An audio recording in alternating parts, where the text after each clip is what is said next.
Rakvere rattamaraton meil see aasta sarjas esimene, et kas oled ootanud juba hooaja algust ja kuidas siis sinule see hooaja algus on üldse tundunud?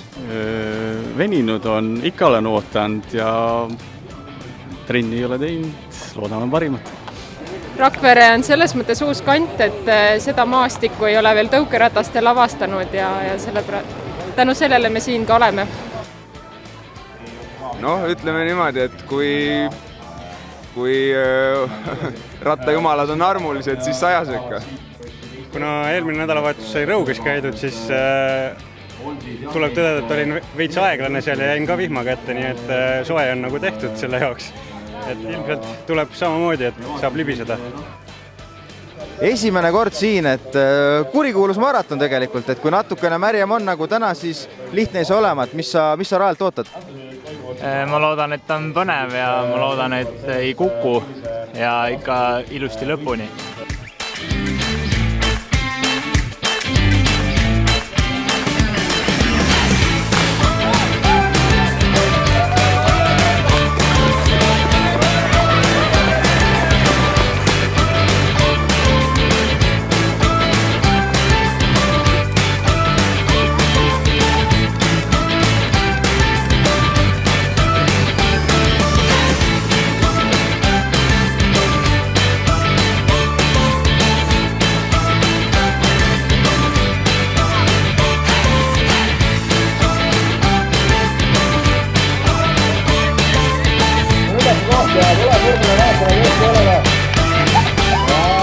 No nii, palju õnne võidu puhul, Martin Loo. Kuidas siis läks? Algus olite 4 sees, kuna siis juhtuma hakkas? Põhi ikkagi otsustavaks ikkagi said need sellise savisema pinnasega need metsalõigud. Et seal ütleme mina ja Pets ka, et olime natukene teistest nagu kiiremad.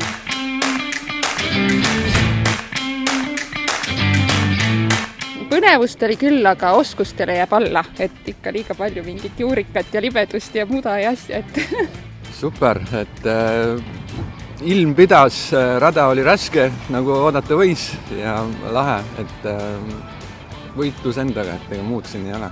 Väga lahe. Väga mõnus on olla Viinis siis. Rada oli raske, aga mõnus, huvitav.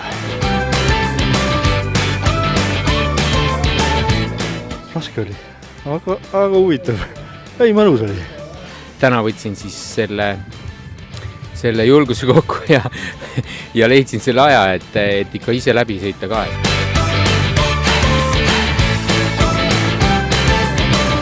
Väga hea, et ära sai tehtud.